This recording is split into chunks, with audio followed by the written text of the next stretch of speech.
inclusion of women in decisions that affect their life is bad corporate governance.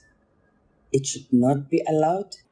This is why, at this point in 2021, when we are at crossroads, we have to bring this to an end. That is UN Women Executive Director Phumzile Mlambo-Ngcuka speaking at this year's virtual International Women's Day event. You're watching Our Voices. I'm Dimyake Mwakaliere. While gender inequality persists, women are starting to find their way into key decision-making positions. Women, particularly Black women, are breaking barriers. VOA's Mariama Diallo looks at some of those achievements.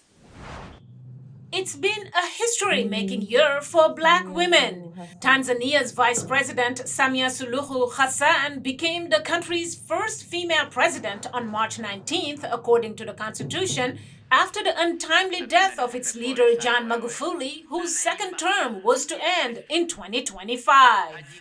In recent years, other African women have climbed to top positions. As of now, Africa has had 22 women, heads of state or heads of government, meaning presidents or prime ministers, whether it's interim or acting or fully elected, and coming from 15 African countries. This includes Liberian President Ellen Johnson Sirleaf, Malawi's Joyce Banda, Ethiopia's Sahle-Work Zewde, the Central African Republic's Catherine Samba Panza, among others. Senegal has had 2 female prime ministers, and other African countries have had female vice presidents, including Gambia, Zambia, and Tanzania.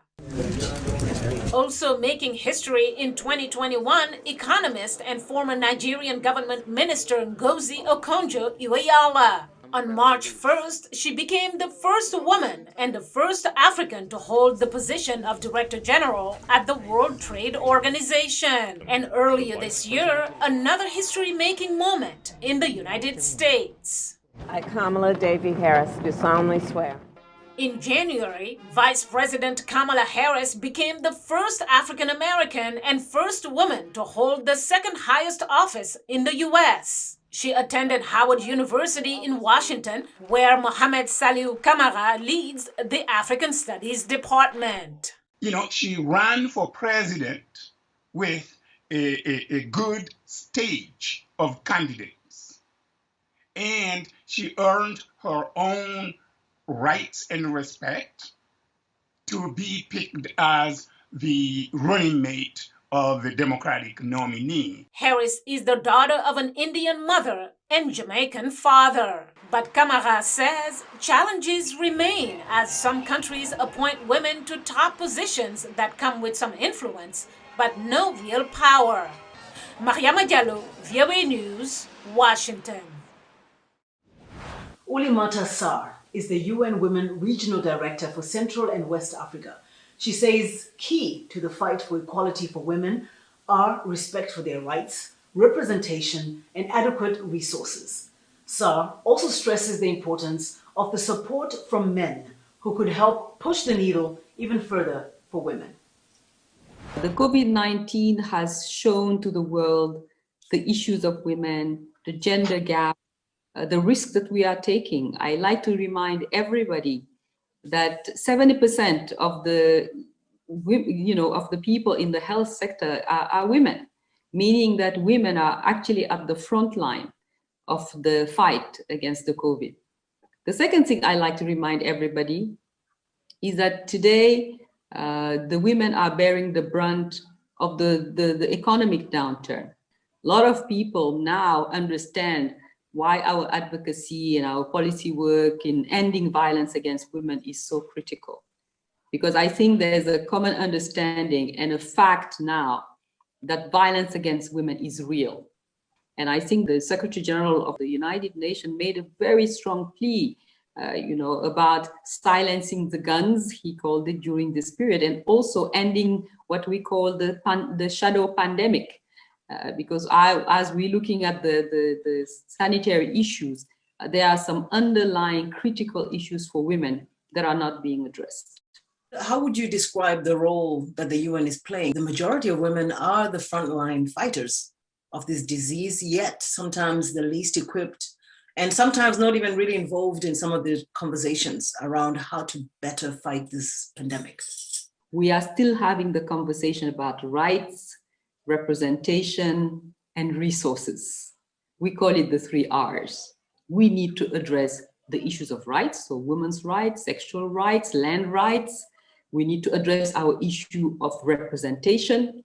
If you look in the continent right now, if you look at 20 countries with the most women in parliament, 5 of them are in African countries. You have Rwanda, you've got South Africa, Senegal, if I recall, Namibia are really on top of the list of parity and representation in decision-making position. Today, we have a study that shows that there's still $42 billion, dollars in terms of financing gap for women, that women are still struggling in 2021 in accessing any form of finance. And during the COVID-19, even harder, because some of these stimulus packages and recovery plans are asking for collateral, so you can get some loan, grace period. I mean, the issue of collateral is a big issue for women. I guess your expectation is the trajectory where it's going forward, more women accumulating along the way, as opposed to the seesaw where on one hand you have women and then another year you have less women. How do you explain that? We don't want the queen bee syndrome. And usually men will take us into that conversation. They will have one woman that every time we talk about our representation in parliament, that is 5%, they will tell, well, you have a speaker of parliament. Right. I rather have 50-50 representation than have 5% and the speaker of parliament. Because then how do that one single voice transform the agenda? What are you excited about in terms of where women are making progress, where you can say that, this is something to emulate in other areas? I would say in economic empowerment, the body of research shows us that particularly in Africa, we are the most entrepreneurial women. And that's what I'm excited about. And I think that potential to leapfrog, to take Africa out of poverty is in the hands of the women. But at some point, you have to enlist the men and the boys. Those people are going to be in those rooms where we are not. And we need them to be fully aware of our issues and to be able to amplify our voices. And we were very successful in bringing the traditional leaders into this conversation. And I think that's how we can enlist men and boys in what we call positive masculinity. Olimata Sarr is the UN Women Regional Director for Central and West Africa. She spoke with us from Dakar, Senegal. We're going to take a short break now. When we come back, Tanzania has a new president, a woman. We'll tell you more about her and the historic implications it has when we come back. We're bringing women's voices to the conversation, and more than that, we're building a community of inclusion and empowerment. Here in Kinshasa, campaigns to raise awareness against the spread of coronavirus are common, but getting that information to people who have no access to water, electricity, or money can be a challenge. We are here at Kalerwe Market in Uganda, Kampala, where in this whole market, women are crying out for their situations to change. For women, it will be better for us. I think a big thing for me is just being able to say that when these protests are happening, does it turn around into policy? Our kids are raped every single day. This movement got the government to listen. It really was powerful because it showed what is possible when men and women band together and say, enough is enough. It's not necessary anymore to climb on a car. I can be in any place to cheer with the people.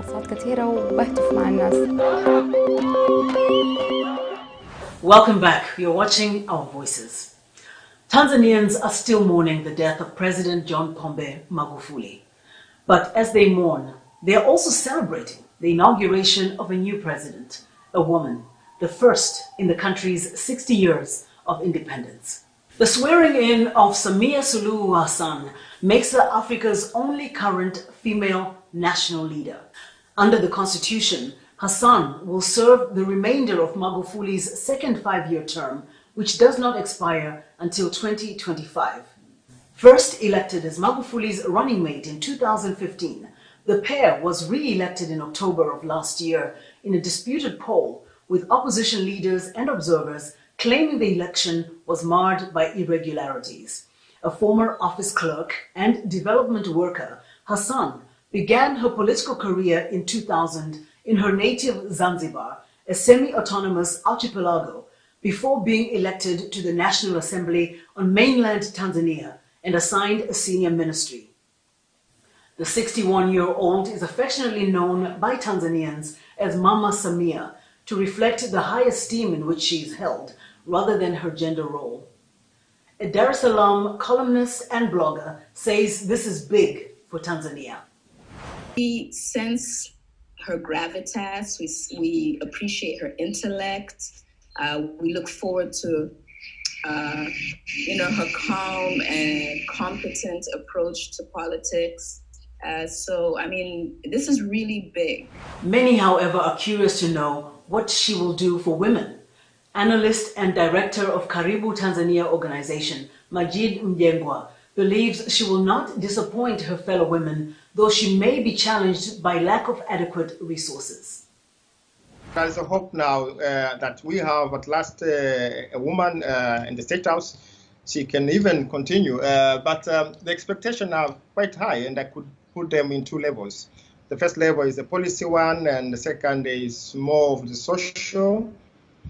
In the policy level, there are now expectations that being a woman president, she could really walk the talk. She has been talking about women empowerment, economic empowerment. But when it's come to socially, there are also expectations among women in Tanzania that having a woman president, they will have a really better life, and that means money. The question is where the money coming from. President Hassan is from the island of Zanzibar. How significant is that? It's very special coming from the tiny island of Zanzibar. Population is only 1 million, and I've been in Zanzibar several times, and I also been in the rural areas in Zanzibar. Women in Zanzibar are also having very difficult talking about poverty. So there might be high expectation as well in Zanzibar, that having a woman president coming from Zanzibar will help them. And again, the challenge will be that it's all about money, and she needs money to implement those plans that she might have in mind. What's on the top of your list in terms of what is the expectation from women specifically? Women in Tanzania are very, very well organized in groups and having difficulties in accessing loans, and now we're having a woman president. It could be easier, and there are also social problems like gender violence, sextortions. These are the things that were not top on agenda, but it's really affecting millions of women in Tanzania. When we talk about sextortion, there has been a report, for instance, quite recently, showing that there's a lot of sextortion, corruption in the universities, affecting women, and we hope, they hope, and we also hope as a man, the woman president will really spearhead the fight against gender violence, but also sextortion. Another African woman who broke the glass ceiling is Ngozi Okonjo-Iweala, the new head of the World Trade Organization, WTO. She says in these challenging moments, there is no time for business as usual. Our Mariama Diallo has more. I'm very proud to be the first African. I'm proud to be the first woman. Newly appointed World Trade Organization Director General Ngozi Okonjo-Iweala says while she's humbled and proud of her history-making role, it's important to have the competence to deliver results. I'm focusing on delivery. I'm focusing on getting results. And I want to make sure that people remember my continent producing the first leader of the WTO that made a difference. And this is not the first time the 66-year-old has made history. She was the first woman to serve as finance minister for several years and also the first female foreign minister in Nigeria. She also spent 25 years at the World Bank before returning to her country in 2003. On Twitter, an outpouring of support from bank officials celebrated her appointment. Okonjo-Iweala says trade is about people and lifting those who have been marginalized, such as women and owners of small and medium-sized businesses, into the mainstream. Fellow Nigerian Koyo Toyo, a former member of parliament and former ambassador to Ethiopia and the African Union, has worked with Okonjo-Iweala and says she is a trailblazer. Ngozi is someone who is a great innovator.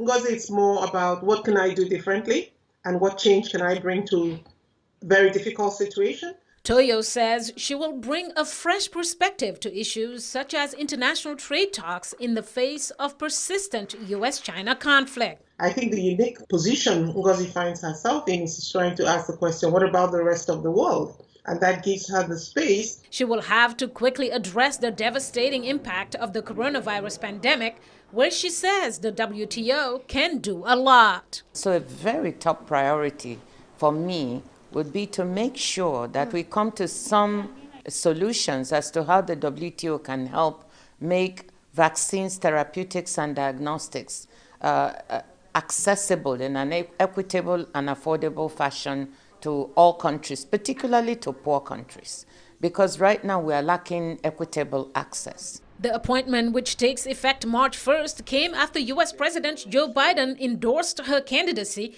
which had been blocked by former President Donald Trump. Mariama Diallo, WEWE News.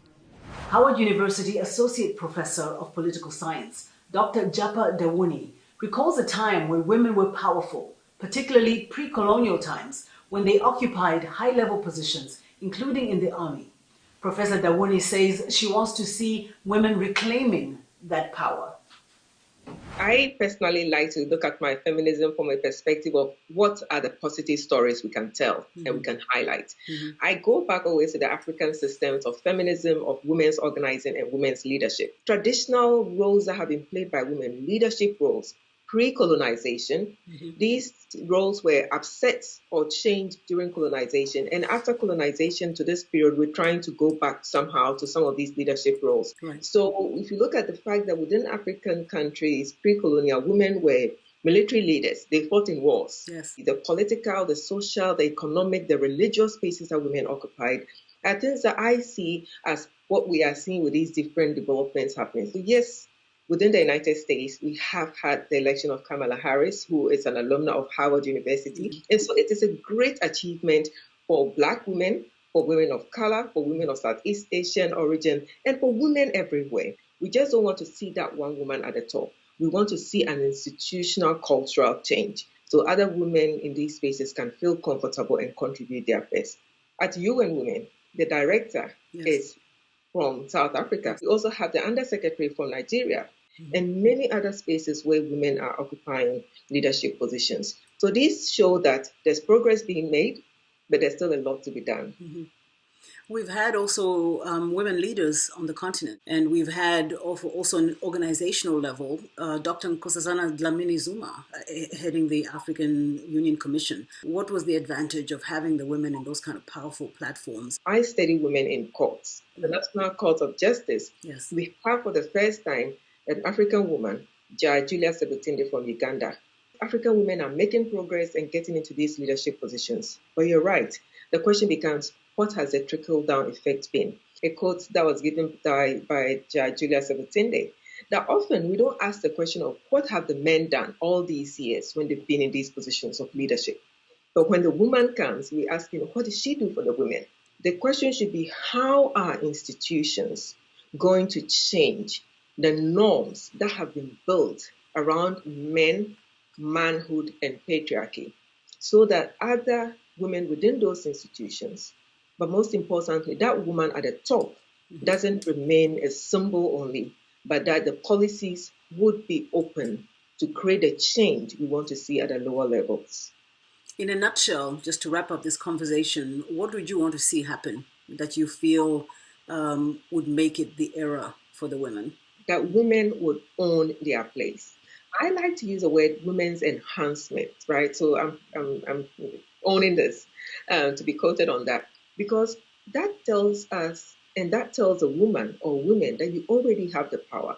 How can we move you to the next level? I want to see young girls, I want to see young women, and I want to see women, professional women, non-professional women, and specifically within the African context, going back to our basics, knowing and owning our history as women leaders, as women who had capabilities pre-colonial, and that these capabilities, we can continue to build on those and to find new ways of engaging with the world and having our voices heard.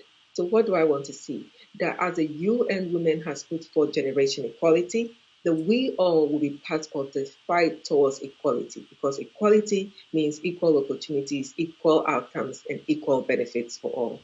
Dr. Japa Dawuni is an associate professor of political science at Howard University here in Washington, D.C. We spoke with her via Skype. We're going to take another break. When we come back, we'll speak with a leadership expert who coaches women on how to prepare to lead. And we'll also hear from you as you share your thoughts on women in leadership and question if women are really advancing in gender equality. No, women are not being heard when it comes to gender equality and politics in Nigeria or otherwise in the whole world, because they believe that women's place is in the kitchen, and they believe that women don't have anything to offer due to their greed and selfishness on the men's side. They believe that they are the head of everything, both in the home, both in the politics, in the country, in power, in authority. In terms of equity, I wouldn't say we have been able to achieve much because, you know, like the proverb that says Rome was not built in a day. We started from somewhere. At this point, we are somewhere and we still have a lot to achieve, which I believe that with time we'll get there. A lot of women are being encouraged to come out and be entrepreneurs, politicians, executives, and all of that, but not as we would want it to be. The disparity is still large. The numbers are still far apart. Remember, women are the bedrock of any society. No society will thrive without women. Women can do more if given the opportunity. For example, look at Ngozi Okonjo-Iweala. She's a woman and she's performing very well internationally.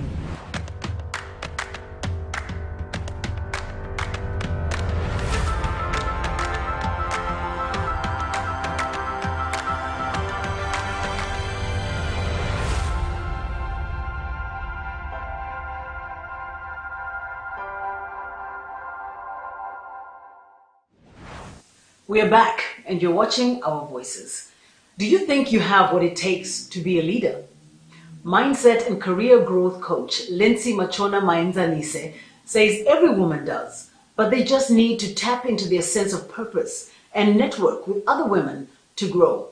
She says confidence and boldness are equally important to lead effectively. We need more women leaders in the world for obvious reasons, and there weren't many of us. It's a challenge that we all agree needs to be addressed. And I've been on a journey where I desired to be in a leadership position so I could increase my influence and my impact. And so I want to take other women on that journey using the skills and experiences that I personally had to move them along that path. Are you encouraged by some recent developments of, leadership of women? You have here in the United States a woman vice president for the very first time, the World Trade Organization, WTO. And then, of course, you've also had presidents in Africa and in high leadership positions as well. Would you say those are starting to show the possibilities of women? And how do you integrate that now into your coaching? It's giving women hope. And it's important. The other aspect that's really important when it comes to leadership is when women see representation.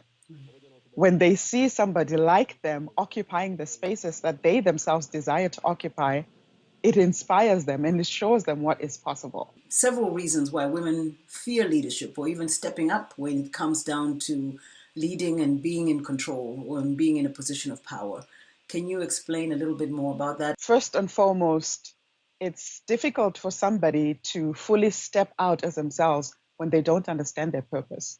So it's actually important that women understand and become clear about the change that they want to make, about the reason why they're here, because it is that purpose that gives them the strength to get up when they fall. Without the purpose, it's very difficult to accept, failure as feedback and try again. And the other thing as well is networks of support are very, very important. Like that sisterhood, which I believe should be global, is really needed to support women that want to step up into leadership positions, because it can be very lonely up there. So when you have a tribe of sisters that can support you in the different areas that you need support, then you're actually able to succeed in the goals that you seek for yourself. What encourages you about what you're seeing in terms of how women are showing up? I'm encouraged by the fact that we have some men that are becoming allies for women's rights and women's empowerment. That encourages me a lot, because when that shift begins to happen, then there's a possibility of influencing other men to jump on board with the idea of supporting women. Personally, what has been inspiring me is the vision of a world that I want my daughter to live in when she becomes a woman. And so I'm asking myself, what can I do now? What contribution can I make to make sure that that world becomes a reality, so that my daughter and all the other young girls in the world that are growing up will have a better world that respects their rights and sees them as equal human beings. I want to see women being more confident in who they are. They already have what it takes. They just need to believe in themselves that they can actually create and make the difference that they want to make. Ultimately, that is where it starts. It begins with you becoming the person and owning the identity of the individual who can then create the change and influence that you want to have. And that's our show for this week. On behalf of Our Voices colleagues, thank you for watching. I'm Dimyake Mwakalierie. Stay safe.